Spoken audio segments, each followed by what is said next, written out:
बोलिए राधा कृष्ण की जय। युगल किशोरी राधा कृष्ण की जय।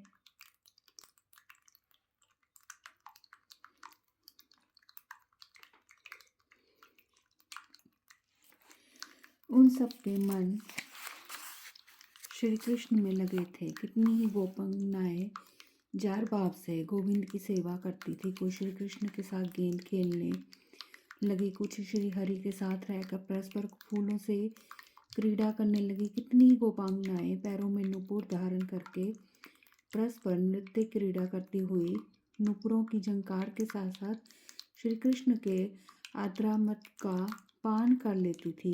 कितनी ही गोपियां योगियों के लिए भी दुर्लभ श्री कृष्ण को दोनों भुजाओं से पकड़कर हंसती हुई अत्यंत निकट आ जाती और उनका गाढ़ आलिंगन करती थी। इस प्रकार परम मनोहर वृंदावन दीश्वर यदुराज भगवान श्री हरि केसर का तिलक धारण किए गोपियों के साथ वृंदावन में विहार करने लगे। कुछ गोपांगनाएं वंशीधरी की बांसुरी के साथ वीणा बजाती थी और कितनी ही मृदंग बजाती हुई भगवान के गुण गाती थी। कुछ श्री हरि के सामने खड़ी हो मधुर स्वर से खड़ताल बजाती और कुछ बहुत सी सुंदरियां माधवी लता के नीचे चंग बजाती हुई श्री कृष्ण के साथ सुर स्थिर भाव से गीत गाती थी। वे भूतल पर संसारिक सुख को सर्वथा बुलाकर वहां रम रही थी। कुछ गोपियां लता मंडपों में श्री कृष्ण के हाथों को अपने हाथ में लेकर इधर उधर घूमती हुई वृंदावन की शोभा निहारती थी। इन्हीं गोपियों के हार लता जाल से उलझ जाते। जब गोविंद उनके वक्षस्थल का स्पर्श करते हुए उन हारों को लता जालों से पृथक कर देते थे। गोप सुंदरियों की नासिका में जो नक बिसरे थी उनमें मोती की लड़ियां पिरोई गई थी। उनको तथा उनकी अलकावलियों को श्याम सुंदर स्वयं संभालते और धीरे धीरे सुलझाकर सुशोभन बनाते रहते थे। माधव के चबाए हुए सुगंध युक्त तांबूल में से आधा लेकर तत्काल गोप सुंदरियां भी चबाने लगती थी। अहो, उनका कैसा महान तप था। कितनी ही गोपियां हंसती हुई श्याम सुंदर के कपोलों पर अपनी 2 उंगलियों से धीरे धीरे छूती और कोई हंसती हुई बलपूर्वक हल्का सा आघात कर बैठती थी। कदम्ब वृक्षों के नीचे पृथक पृथक सभी गोपांगनाओं के साथ उनका क्रीड़ा विनोद चल रहा था। मिथिलेश्वर कुछ गोपांगनाएं पुरुष वेश धारण कर मुकुट और कुंडलों से मंडित हो स्वयं नायक बन जाती और श्री कृष्ण के सामने उन्हीं की तरह नृत्य करने लगती थी, जिनकी मुख कांति शत शत चंद्रमाओं को तिरस्कृत करती थी। ऐसी गोप सुंदरियां श्री राधा का वेश धारण करके श्री राधा तथा उनके प्राण वल्लभों को आनंदित करती हुई उनके यश गाती थी। कुछ ब्रजांगनाएं स्तंभ स्वेद आदि सात्विक भावों से युक्त प्रेम विहल एवं परमानंद में निमग्न हो योगी जनों की भांति समाधिस्थ होकर भूमि पर बैठ जाती थी। कोई लताओं में, वृक्षों में, भूतल में, विभिन्न दिशाओं में तथा अपने आप में भी भगवान श्रीपति का दर्शन करती हुई मौन भाव धारण कर लेती थी। इस प्रकार रास मंडल में सर्वेश्वर भक्त वत्सल गोविंद की शरण ले वे सब गोप सुंदरियां पूर्ण मनोरथ हो गई। महामते राजन, वहां गोपियों को भगवान का जो कृपा प्रसाद प्राप्त हुआ वह ज्ञानियों को भी नहीं मिलता, फिर कर्मियों को तो मिल ही कैसे सकता था। महामते, इस प्रकार राधा वल्लभ प्रभु श्याम सुंदर श्री कृष्ण चंद्र के रास में जो एक विचित्र घटना हुई उसे सुनो। श्री कृष्ण के प्रिय भक्त एवं महातपस्वी एक मुनि थे जिनका नाम आसुरी था। वे नारद गिरी पर श्री हरि के ध्यान में तत्पर हो तपस्या करते थे। हृदय कमल में ज्योति मंडल के भीतर राधा सहित मनोहर मूर्ति श्याम सुंदर श्री कृष्ण का वे चिंतन किया करते थे। एक समय रात में जब मुनि ध्यान करने लगे तब श्री कृष्ण उनके ध्यान में नहीं आए।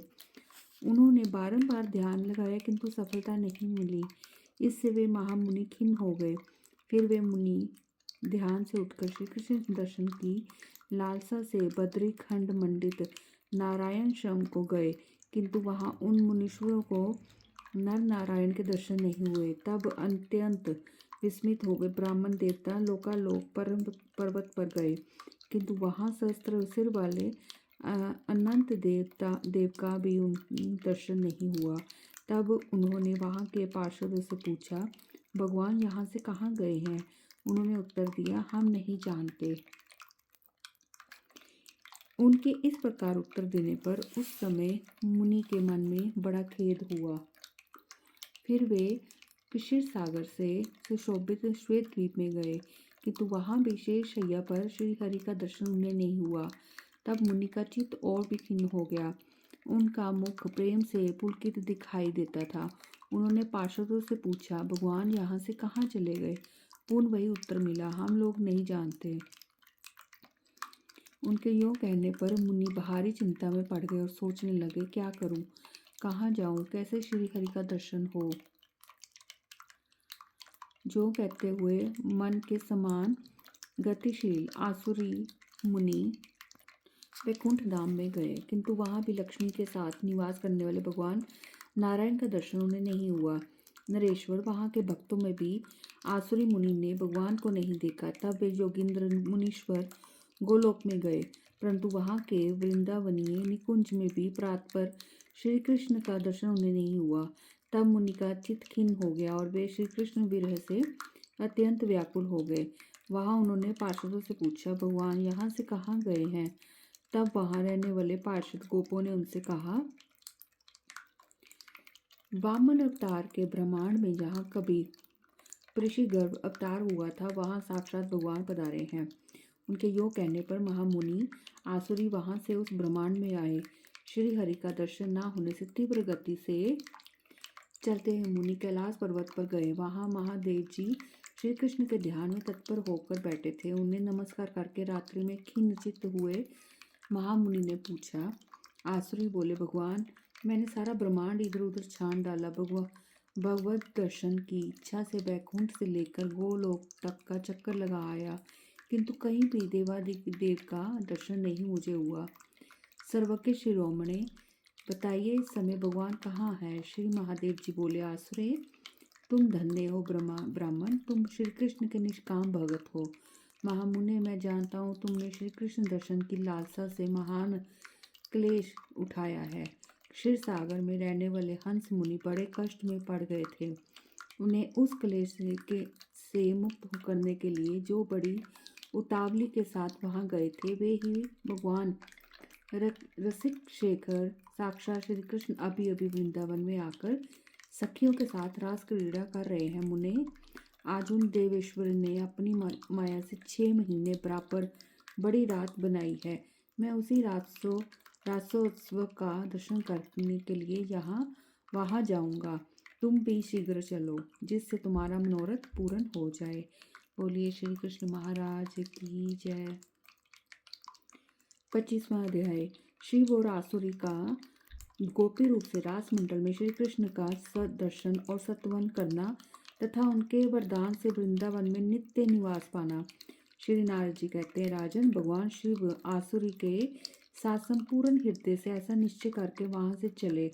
वे दोनों श्री कृष्ण दर्शन के लिए ब्रज मंडल में गए। वहां की भूमि दिव्य वृक्षों, लताओं, कुंजों और गुमटियों से सुशोभित थी। उस दिव्य भूमि का दर्शन करते हुए दोनों ही यमुना तट पर गए। उस समय अत्यंत बलशालिनी गोलोक वासिनी गोप सुंदरियां हाथ में बेंत की छड़ी लिए वहां से पहरा दे रही थी। उन द्वारपालिकाओं ने मार्ग में स्थित होकर उन्हें बलपूर्वक रास मंडल में जाने से रोका। वे दोनों बोले, हम श्री कृष्ण दर्शन की लालसा से यहाँ आए हैं। नृपश्रेष्ठ, तब राह रोक कर खड़ी द्वारपालिकाओं ने उन दोनों से कहा, द्वारपालिकाएं बोली, विप्रवरो, हम कोटि कोटि गोपांगनाएं वृंदावन को चारों ओर से घेर कर निरंतर रास मंडल की रक्षा कर रही हैं। इस कार्य में श्याम सुंदर श्री कृष्ण ने ही हमें नियुक्त किया है। इस एकांत रास मंडल में एकमात्र श्री कृष्ण ही पुरुष है। उस पुरुष रहित एकांत स्थान में गोपी यूथ के सिवा दूसरा कोई कभी नहीं जा सकता। मुनियों, यदि तुम दोनों उनके दर्शन के अभिलाषी हो तो इस मानसरोवर में स्नान करो। वहां तुम्हें शीघ्र ही गोपी स्वरूप की प्राप्ति हो जाएगी। तब तुम रासमंडल के भीतर जा सकते हो। श्री नारद जी कहते हैं, द्वारपालिकाओं के यूं कहने पर वे मुनि और शिव मानसरोवर में स्नान करके गोपी भाव को प्राप्त हो सहसा रासमंडल में गए। स्वर्ण जटित पद्म रागमयी भूमि उस रासमंडल की मनोहरता बढ़ा रही थी। वह सुंदर प्रदेश माधवी लता समूहों से व्याप्त और कदम्ब वृक्षों से आच्छादित थी। वसंत ऋतु तथा चंद्रमा की चांदनी ने उसको प्रदीप्त कर रखा था। सब प्रकार की कौशलपूर्ण सजावट वहां दृष्टिगोचर होती थी। यमुना जी की रत्नमयी सीढ़ियों तथा तोलिकाओं से रासमंडल की अपूर्व शोभा हो रही थी। मोर, हंस, चातक और कोकिल वहां अपनी मीठी बोली सुना रहे थे। वह उत्कृष्ट प्रदेश यमुना जी के जल स्पर्श से शीतल मंद वायु के बहने से हिलते हुए तरु पल्लवों द्वारा बड़ी शोभा पा रहा था। सभा मंडपों और वीथियों से, प्रांगणों और खंभों की पंक्तियों से, फहराती हुई दिव्य पताकाओं से और सुवर्णमय कलशों से सुशोभित तथा श्वेतारुण पुष्प समूहों से सुसज्जित तथा पुष्प मंदिर और मार्गों एवं भ्रमरों की गुंजारों तथा वादों की मधुर ध्वनियों से व्याप्त रासमंडल की शोभा देखते ही बनती थी। सहस्त्र दल कमलों की सुगंध से पूरित शीतल मंद एवं परम पुण्य में समीर सब ओर से उस स्थान को सुवासित कर रहा था।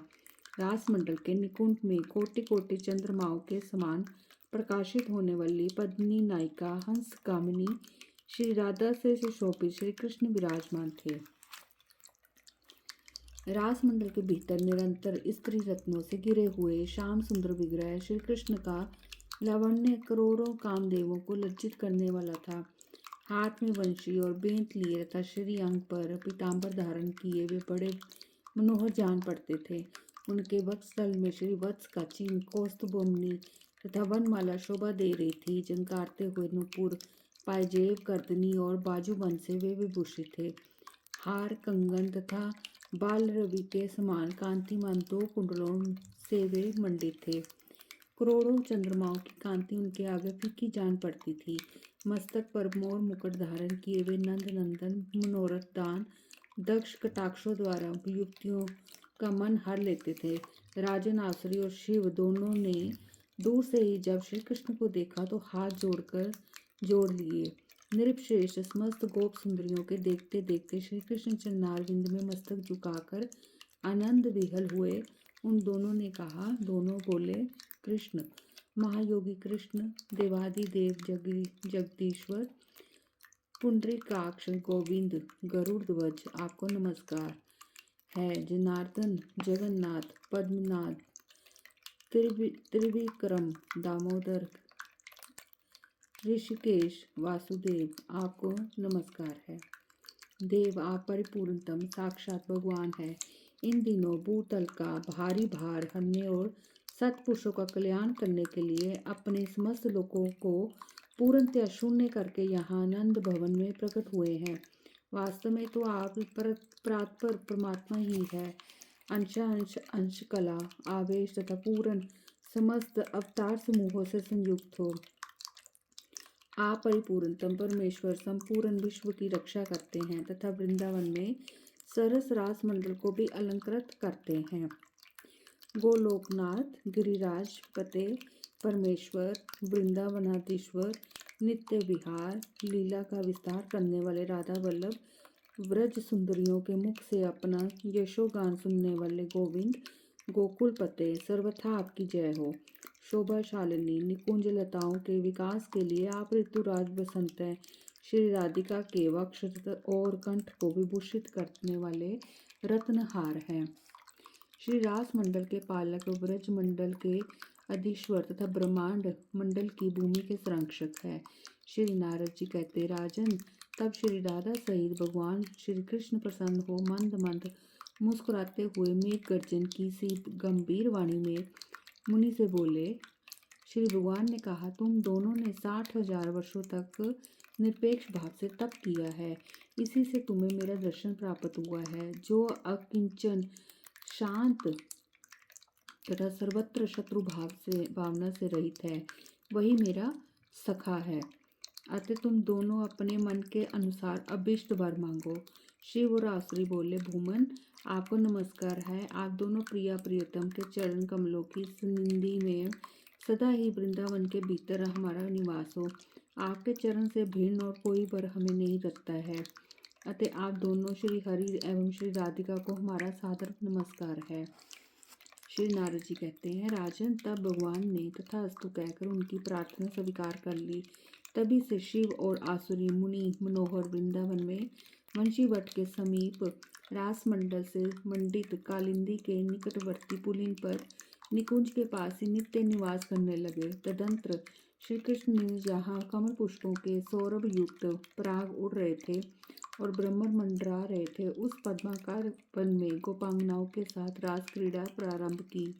मिथिलेश्वर उस समय श्री कृष्ण ने 6 महीने की रात बनाई, परंतु उस रासलीला में सम्मिलित हुई गोपियों के लिए वह सुख और आमोद से पूर्ण रात्रि एक क्षण के समान बीत गई। राजन, उन सब के मनोरथ पूर्ण हो गए।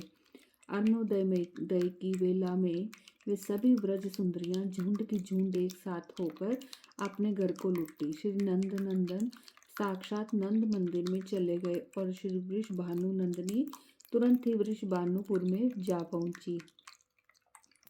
इस प्रकार श्री कृष्णचंद्र का ये मनोहर रासोपाख्यान सुनाया गया, जो समस्त पापों को हर लेने वाला पुण्यप्रद मनोरथ पूरक तथा मंगल का धाम है। साधारण लोगों को ये धर्म अर्थ और काम प्रदान करता तथा मुमुक्षुओं को मोक्ष देने वाला है।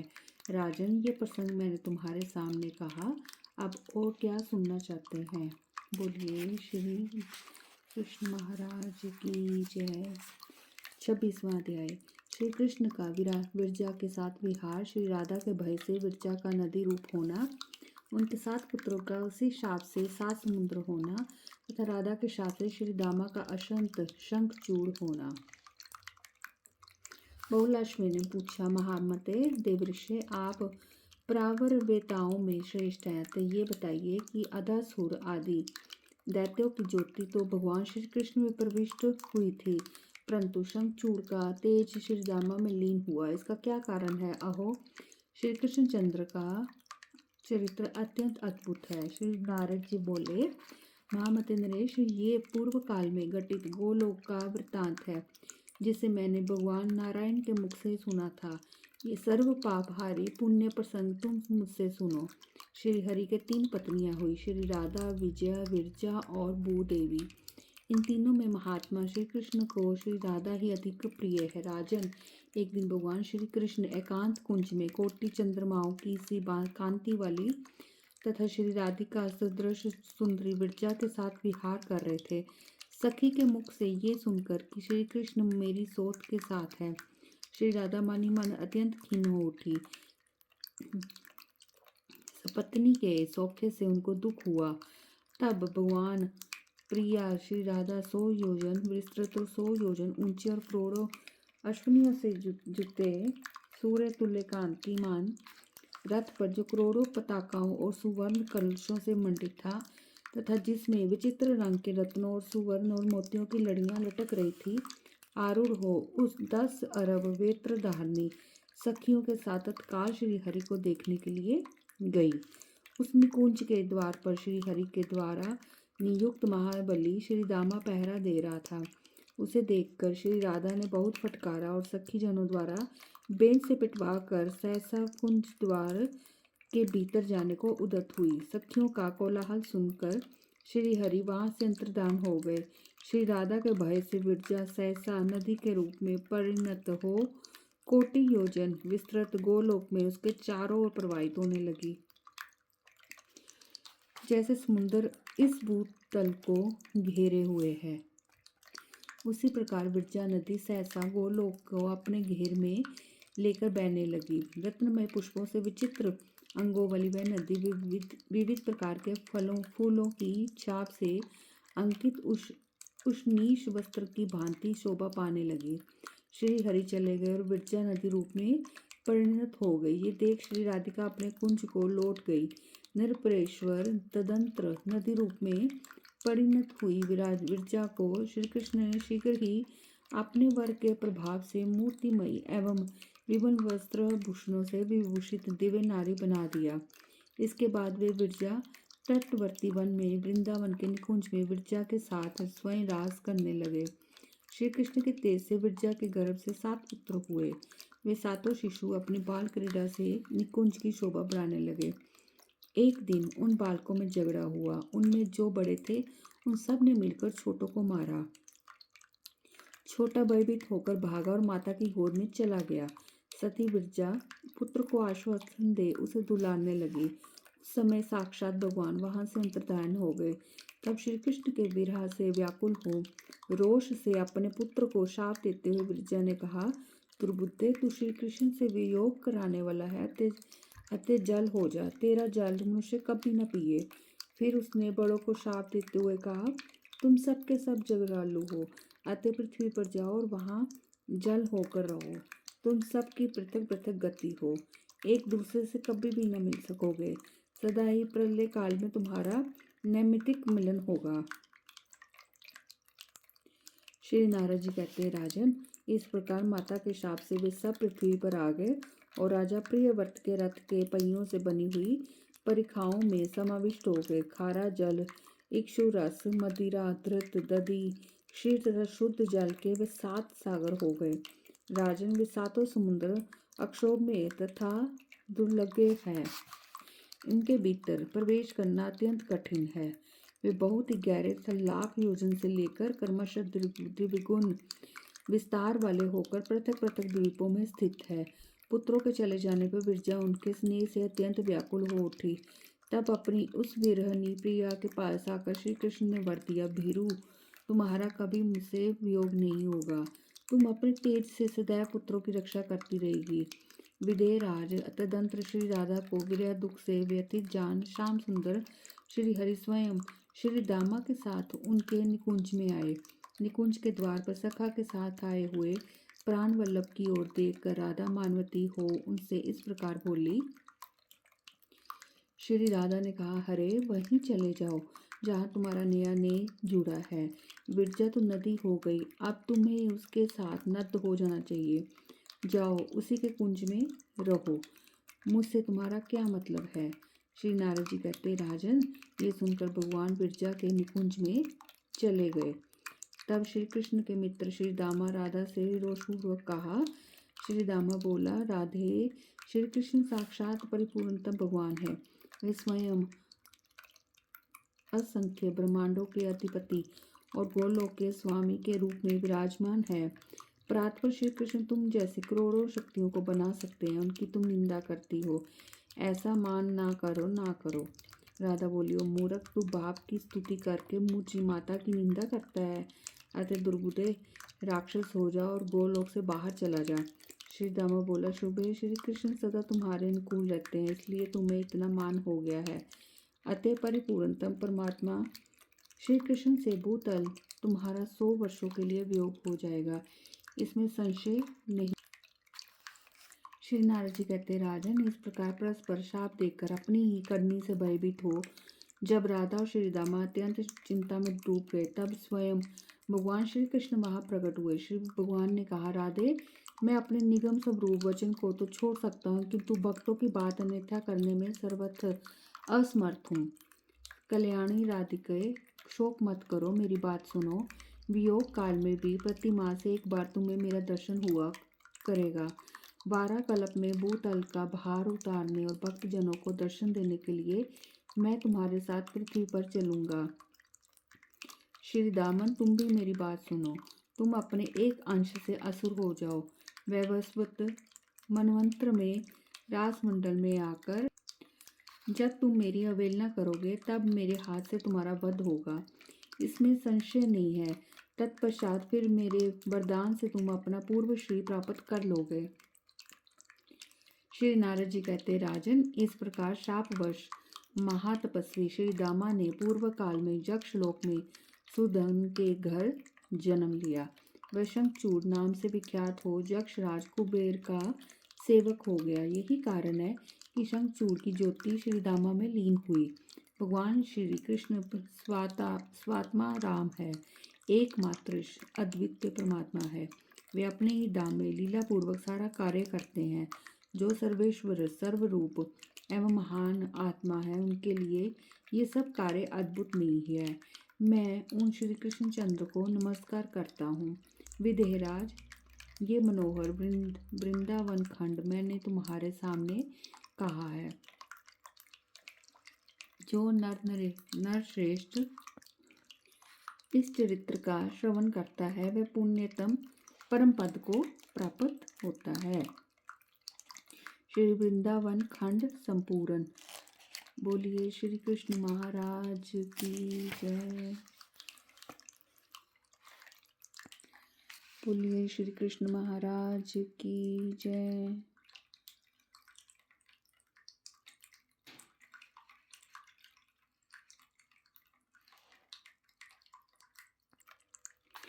गिरिराज खंड पहला अध्याय। श्री कृष्ण के द्वारा गोवर्धन पूजन का प्रस्ताव और उसकी विधि का वर्णन।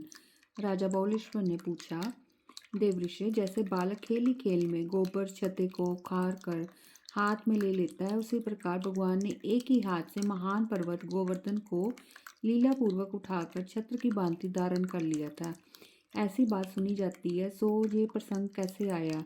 मुनिस्तम, इन परिपूर्णतम परमात्मा श्री कृष्ण चंद्र के उसी दिव्य अद्भुत चरित्र का आप वर्णन कीजिए।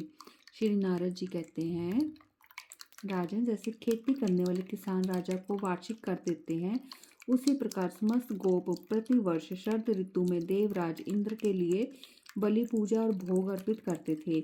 एक समय श्री हरि ने महेंद्र याग के लिए सामग्री का संचय होता देख गोप सभा में नंद जी से प्रश्न किया। उनके उस प्रश्न को अन्याय गोप भी सुन रहे थे। श्री भगवान बोले, ये जो इंद्र की पूजा की जाती है, इसका क्या फल है? विद्वान लोग इसका कोई लौकिक फल बताते हैं या परलौकिक? श्री नंद ने कहा, श्याम सुंदर देवराज इंद्र का ये पूजन भोग और मोक्ष प्रदान करने वाला परम उत्तम साधन है। भूतल पर इसके बिना मनुष्य कहीं और कभी सुखी नहीं हो सकता।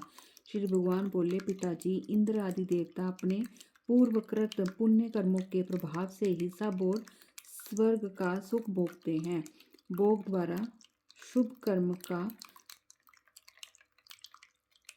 क्षय हो जाने पर उन्हें भी मृत्यु लोक में आना पड़ता है। अतः उनकी सेवा को आप मोक्ष का ध्यान साधन मत मानिए, जिससे परमेष्ठी ब्राह्मणों को भी भय प्राप्त होता है। फिर उनके द्वारा पृथ्वी पर उत्पन्न किए गए प्राणियों की तो बात ही क्या है। उस काल को ही श्रेष्ठ विद्वान सबसे उत्कृष्ट, अनंत तथा सब प्रकार से बलिष्ठ मानते हैं। इसलिए उस काल का ही आश्रय लेकर मनुष्य को सत्कर्मों द्वारा सुरेश्वर यज्ञपति परमात्मा श्री हरि का भजन करना चाहिए। अपने संपूर्ण सत्कर्मों के फल का मन से परित्याग करके जो श्री हरि का भजन करता है, वही परम मोक्ष को प्राप्त होता है। दूसरे किसी प्रकार से उसका मोक्ष नहीं मिलता।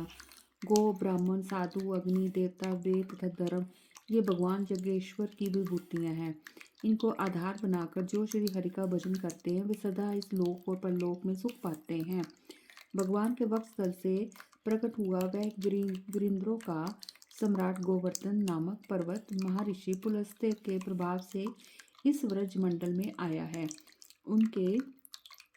उसके दर्शन से मनुष्य का इस जगत में पुनर्जन्म नहीं होता। गौओं, ब्राह्मणों तथा देवताओं का पूजन करके आज ही ये उत्तम भेंट सामग्री महान गिरिराज को अर्पित की जाए। ये यज्ञ नहीं, यज्ञों का राजा है, यही मुझे प्रिय है। यदि आप ये काम नहीं करना चाहते तो जाइए, जैसी इच्छा वैसा कीजिए। श्री नारद जी कहते हैं, राजन, उन गोपों में सनंदन नाम एक बड़े बूढ़े गोप थे, जो बड़े नीति वेता थे। उन्होंने अत्यंत प्रसन्न होकर नंद जी के सुनते हुए श्री कृष्ण से कहा। सनंद बोले, नंदन, तात, तुम तो साक्षात ज्ञान की निधि हो। गिरिराज की पूजा किस विधि से करनी होगी, ये ठीक ठाक बताओ। श्री भगवान ने कहा, जहाँ गिरिराज की पूजा करनी हो, वहाँ उनके नीचे के धरती को गोबर से लीप पोत कर वही सब सामग्री रखनी चाहिए। इंद्रियों को वश में रखकर बड़े भक्ति भाव से सहस्त्र शीर्षा मंत्र पढ़ते हुए ब्राह्मणों के साथ रहकर गंगा जल या यमुना जल से गिरिराज को स्नान कराना चाहिए। बोलिए श्री कृष्ण महाराज की जय। बोलिए जुगल किशोरी राधा कृष्ण की जय। बोलिए राधा कृष्ण की जय।